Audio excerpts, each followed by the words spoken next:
Hi friend, आप सभी का स्वागत है टेक्निकल बूस्टर चैनल पे। डिप्लोमा और आईटीआई स्टूडेंट के लिए लगातार भर्तियां आ रही है, जिसमें मल्टीपल रिक्रूटमेंट आए हैं। इसके पहले डीआरडीओ और अभी steel authority of India limited की तरफ से जो राउरकेला स्टील प्लांट है, इसमें मल्टीपल पोस्ट पर रिक्रूटमेंट निकल कर आए हैं। जो भी कैंडिडेट गवर्नमेंट जॉब की पढ़ाई करते हैं और इसी तरीके की गवर्नमेंट जॉब की अपडेट पाना चाहते हैं तो मेरे चैनल को सब्सक्राइब कीजिए और बेल आइकन को भी दबाइए ताकि आपको आने वाले सभी रिक्वायरमेंट का नोटिफिकेशन मिल सके। आइए हम जो स्टील प्लांट की तरफ से वैकेंसी आई है उसका डिस्ट्रीब्यूशन देखते थे। जो इसमें एग्जीक्यूटिव पोस्ट पर जो आई है असिस्टेंट मैनेजर, इसमें टोटल 8 वैकेंसी है। और जो नॉन एग्जीक्यूटिव पोस्ट है इसमें बॉयलर कम टेक्नीशियन, इसमें 39 पोस्ट पर रिक्रूटमेंट निकल कर आया है। उसी तरह माइनिंग फोरमैन के लिए 24, सर्वेयर के लिए 5, माइनिंग मेट के लिए 55, फायर ऑपरेटर के लिए 25, फायरमैन कम फायर इंजीनियरिंग ड्राइवर के लिए 36 और अटेंडेंट कम टेक्नीशियन ट्रेनी एचएमई के लिए 30 पोस्ट है। उसी तरह डिप्लोमा वाले के लिए जो पोस्ट निकल कर आया है, जिसमें ऑपरेटर कम टेक्नीशियन ट्रेनी, सबसे पहले ये ट्रेनी ही होता है। इसमें मैकेनिकल और मेटलर्जी, इलेक्ट्रिकल और सिविल। मैकेनिकल के लिए 15 पोस्ट है, मेटलर्जी के लिए 15 पोस्ट, इलेक्ट्रिकल के लिए 40 और सिविल के लिए 5, इलेक्ट्रॉनिक्स एंड टेलीकम्युनिकेशन के लिए 5 पोस्ट। और उन्हीं का डिस्ट्रीब्यूशन कैटेगरी में दिया गया है। मैं ये इस पीडीएफ का लिंक आपको डिस्क्रिप्शन बैग में दे दूंगा, आप जाकर वहाँ से इसके लिंक से आप इसका पीडीएफ डाउनलोड करके अपने कैटेगरी के हिसाब से इसका डिस्ट्रीब्यूशन आप देख सकते हैं। इसके बाद आ जाते हैं जो आईटीआई कैंडिडेट के लिए वैकेंसी निकल कर आई है, जिसमें अटेंडेंट कम टेक्नीशियन ट्रेनी, इस पर फिटर के लिए 9 पोस्ट है, इलेक्ट्रिशियन के लिए 10 पोस्ट है और मशीनिस्ट के लिए 12 पोस्ट है। मशीनिस्ट के लिए बहुत अच्छी पोस्ट इस बार निकल कर आई है, ज़्यादातर मशीनिस्ट देखा नहीं जाता। आइए हम इसका एलिजिबिलिटी क्राइटेरिया देख लेते हैं।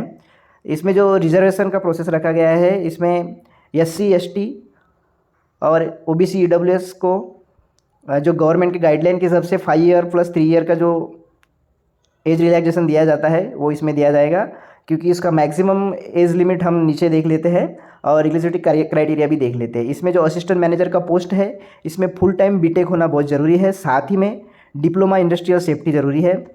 ऑपरेटर कम टेक्नीशियन बॉयलर जो ऑपरेटर है, इसमें 18 से 30 साल का एज दिया गया है, मैक्सिमम 30 साल तक। बाद में उसमें age relaxation SC ST 5 year plus OBC को 3 ईयर का एज रिलैक्सेशन मिलेगा। इसमें मैट्रिकुलेशन के साथ में 3 साल का डिप्लोमा होना ज़रूरी है जो, और उसमें first class boiler attendance certificate ही होना ज़रूरी है। साथ ही में माइनिंग फोरमैन के लिए जो जगह निकल कर आई है, इसमें मैट्रिकुलेशन के साथ में 3 year full time diploma in mining में होना चाहिए और साथ ही में 1 साल का एक्सपीरियंस होना चाहिए। जो सर्वेयर की पोस्ट निकल कर आई है, इसमें 18 से 28 ईयर तक के कैंडिडेट इस फॉर्म को फिलअप कर सकते हैं और इसमें मैट्रिकुलेशन के साथ में 3 ईयर का फुल टाइम डिप्लोमा माइनिंग में होना ज़रूरी है, साथ ही में 1 साल का एक्सपीरियंस होना भी ज़रूरी है। और उसके साथ में ऑपरेटर कम टेक्नीशियन ट्रेनी जो डिप्लोमा वाले के लिए पोस्ट निकल कर आया है, इसमें मैट्रिकुलेशन के साथ में 3 साल का फुल टाइम डिप्लोमा होना ज़रूरी है। और डिप्लोमा में मैकेनिकल, मेटलर्जी, सिविल, इलेक्ट्रिकल और इलेक्ट्रॉनिक्स एंड इलेक्ट्रॉनिक टेलीकम्युनिकेशन में होना ज़रूरी है। उसी तरह फायर ऑपरेटर के लिए ग्रेजुएशन एनी स्ट्रीम से होना चाहिए, साथ ही में उसका एक जो कोर्स आता है जो नागपुर से किया हुआ है वो कोर्स होना ज़रूरी है और वैलिड ड्राइविंग लाइसेंस का होना चाहिए। वो हेवी मोटर व्हीकल का लाइसेंस उनके पास होना चाहिए। फायर इंजीनियरिंग ड्राइवर जो ट्रेनी है, इसमें मैट्रिकुलेशन के साथ में ड्राइविंग लाइसेंस होना ज़रूरी है, साथ में 1 साल का एक्सपीरियंस भी मस्ट है। जो माइनिंग मेट का जो रिक्वायरमेंट है, उसमें 18 से 28 ईयर तक के कैंडिडेट इस फॉर्म को फिलअप कर सकते हैं। इसमें मैट्रिकुलेशन के साथ में माइनिंग मेट का सर्टिफिकेट होना ज़रूरी है और सेकेंडरी में उनको 1 साल का एक्सपीरियंस भी होना ज़रूरी है। अटेंडेंट कम टेक्नीशियन ट्रेनी जो आईटीआई वाले के लिए कैंडिडेट के लिए जो रिक्वायरमेंट निकल कर आया है, इसमें 18 से 28 ईयर के कैंडिडेट फॉर्म को फिलअप कर सकते हैं और SC ST को 5 साल का रिलैक्सेशन और OBC को 3 साल का रिलैक्सेशन दिया जाएगा। इसमें full time matriculation with full time ITI होना जरूरी है। ITI भी फिटर, इलेक्ट्रिशियन और मशीनिस्ट, इस 3 ट्रेड के कैंडिडेट इस फॉर्म को फिलअप कर सकते हैं। उसके बाद में attendant come technician trainee HME matriculation with heavy motor vehicle driving होना बहुत ज़रूरी है और उसी के साथ 1 साल का एक्सपीरियंस होना ज़रूरी है। जो भी कैंडिडेट के पास एक्सपीरियंस होगा उसको आगे उनको प्रेफरेंस दिया जाएगा। एज रिलैक्सेशन की बात जो मैंने पहले बोला हूँ वही इन्होंने बताया है। उसके बाद में जो इनका पे स्केल है, पे स्केल देख लेते हैं। Assistant manager safety E1 grade पर इनका पोस्टिंग होने वाला है। साथ ही में जो नॉन एग्जीक्यूटिव पोस्ट है इसमें ऑपरेटर कम टेक्नीशियन बॉयलर और माइनिंग फोरमैन एंड सर्वेयर इनको लेवल 3 S3 का दिया जाएगा, जिसमें 26,600 का इनका बेसिक है। उसके साथ जो माइनिंग मेट है इनको S1 ग्रेड दिया जाएगा, जिसमें 25,070 रुपीज़ इनका बेसिक ग्रेड पे है। उसके बाद जो इनको जब रिक्रूट किया जाएगा तो ये S1 ग्रेड पे या S3 ग्रेड पे होगा। इनका 2 साल का ट्रेनिंग पीरियड होता है। फर्स्ट साल के ट्रेनिंग पीरियड में जो S3 वाले हैं उनको 16,100 और सेकेंड ईयर में 18,300 इनको स्टेपन दिया जाएगा, क्योंकि इनकी स्टार्टिंग में 2 साल का जो पीरियड होता है वो ट्रेनिंग पीरियड होता है।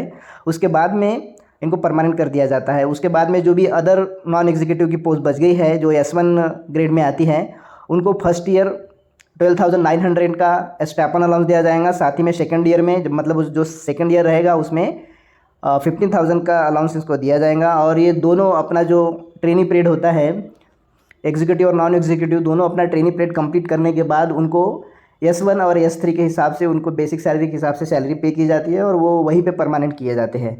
अब आते हैं इनके, देखते हैं इनके मोड ऑफ सिलेक्शन मतलब एग्जामिनेशन किस तरीके से बनाया गया है। जो अटेंडेंट कम टेक्नीशियन ट्रेनी HME और फायरमैन कम इंजीनियरिंग ड्राइवर है, इसमें 20 का इनका जो टेस्ट होगा वो 20 मार्क्स का है और इनका जनरल एप्टीट्यूड है वो 80 मार्क्स का है। और जो उसके अदर जो एग्ज़ाम्स है उसमें जो बाकी अदर डिप्लोमा और ITI कैंडिडेट के लिए जो पोस्ट आई है उसमें 50% टेक्निकल प्लस 50% नॉन टेक, मतलब मैथ रीजनिंग का पोर्शन 50 मार्क्स का होगा और टेक्निकल का 50 मार्क्स का होगा। मतलब जो भी कैंडिडेट जिस ट्रेड से या फिर डिप्लोमा स्टूडेंट जिस अपने डिप्लोमा जिस फील्ड में किए हैं वो 50% आएगा और नॉन टेक का 50% रहेगा। इस तरीके से इस फॉर्म को फिलअप कीजिए कि आप अपने ट्रेड से फॉर्म फिलअप कीजिए और अपने ट्रेड का 50% और साथ ही में मैथ रीजनिंग का 50%, मतलब टोटल 100 क्वेश्चंस आने वाले हैं। अब इनके लिए जो एग्ज़ाम सेंटर रखे गए हैं, एग्ज़ाम सेंटर इन्होंने राहुल किला, विशाखापट्टनम, कोलकाता, भुवनेश्वर, रांची, रायपुर और कटक में रखे गए हैं। इन्होंने टोटल 7 सेंटर रखे गए हैं। शायद इनका ऑनलाइन एग्ज़ाम इस बार कंडक्ट होने वाला है।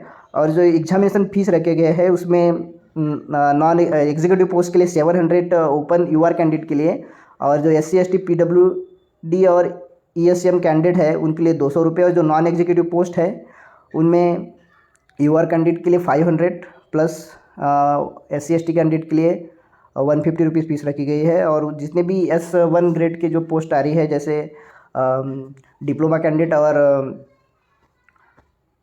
ITI स्टूडेंट के लिए, इनको UR कैंडिडेट के लिए 300 रुपये फीस रखी गई है और SC ST PWD कैंडिडेट के लिए 100 रुपीज़ की फ़ीस रखी गई है। इसका जो क्लोजिंग डेट है वो नेक्स्ट मंथ 30 सितंबर को क्लोज़ होने वाला है और इसका एप्लीकेशन अभी से स्टार्ट हो चुका है, कल के डेट में स्टार्ट हो चुका है।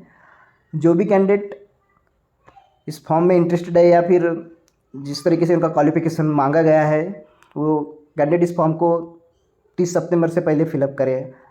आपको इसी तरह की गवर्नमेंट जॉब की अपडेट पाने के लिए मेरे चैनल को सब्सक्राइब करें और वीडियो अच्छा लगा हो तो लाइक कीजिए।